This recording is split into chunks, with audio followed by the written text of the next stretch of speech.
Bonjour à tous, aujourd'hui on va étudier la distillation. La distillation, c'est une technique qui va nous permettre de séparer les constituants de mélanges homogènes, contrairement à la décantation et à la filtration qu'on a vu précédemment et qui nous permettait simplement de séparer les constituants de mélanges hétérogènes.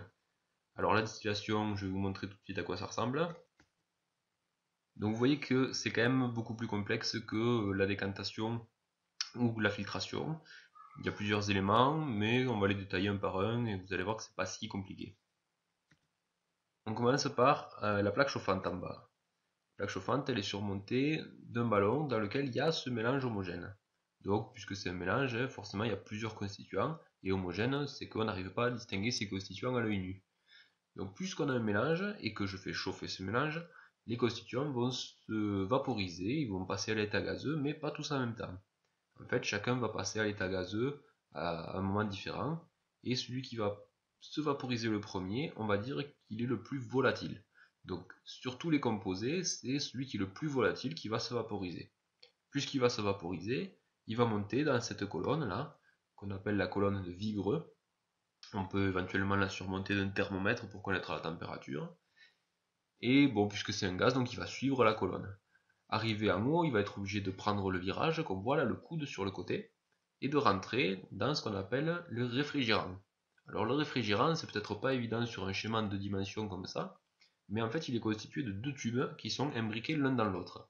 Il y a le tube en blanc, dans lequel le gaz va continuer sa course, et il y a le tube en bleu qui en fait fait tout le tour du tube blanc. Donc ces deux tubes ils sont pas en contact direct, d'accord? C'est juste un tube qui entoure l'autre. Dans ce tube bleu clair, on fait circuler de l'eau froide. D'accord? Donc là, le schéma il n'est pas en entier. Je montre simplement l'entrée d'eau et la sortie d'eau. En vrai, il y a des tuyaux qui sont reliés à un robinet et à un évier. Donc on fait circuler en permanence de l'eau là-dedans, de l'eau froide, si bien que le gaz, quand il passe dans le réfrigérant, et bien comme son nom l'indique, il est réfrigéré, il est refroidi, et il est tellement refroidi qu'il va se liquéfier, il va repasser à l'état liquide.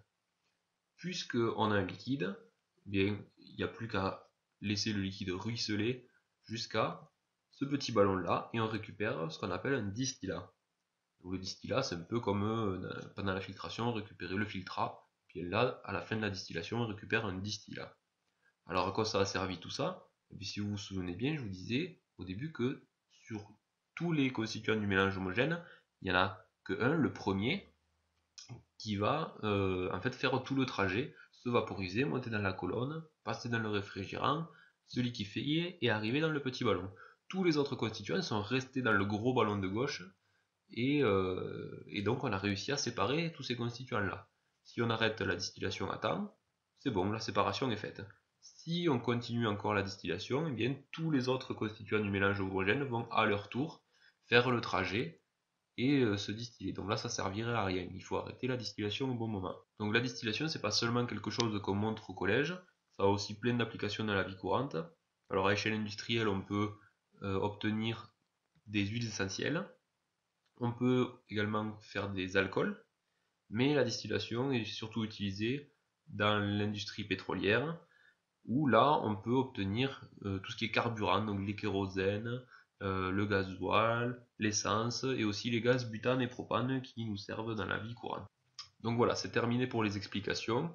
Pour les curieux et les curieuses qui souhaitent aller un peu plus loin, je mets deux liens dans la description. Un lien vers un article Wikidia. Wikidia, c'est le Wikipédia des 8-13 ans. Un article qui parle aussi de la distillation, donc comme ça vous aurez deux façons d'expliquer. Et un lien vers une vidéo où là vous verrez une distillation complète. Voilà, à bientôt.